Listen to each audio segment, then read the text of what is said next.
Surat મનપાના health વિભાગ દ્વારા આરોગ્યલક્ષી કામગીરી કરવામાં આવી છે।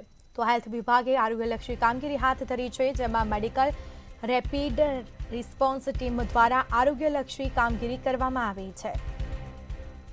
222 સર્વેલન્સ વર્કર દ્વારા 64,038 વસ્તીનો સર્વે કરવામાં આવ્યો છે અને સર્વે બાદ ક્લોરીનની ટેબ્લેટનું વિતરણ પણ કરવામાં આવ્યું છે। આરોગ્ય વિભાગે કુલ 365 લોકોને સ્થળ ઉપર સારવાર પણ આપી। તાવના 43, ઝાડાના 48, શરદી ખાંસીના 60 લોકોને સારવાર આપવામાં આવી છે, દવા અપાઈ હતી। વાહકજન્ય રોગ નિયંત્રણ વિભાગના 603 સર્વેલન્સ વર્કર સક્રિય થયા છે।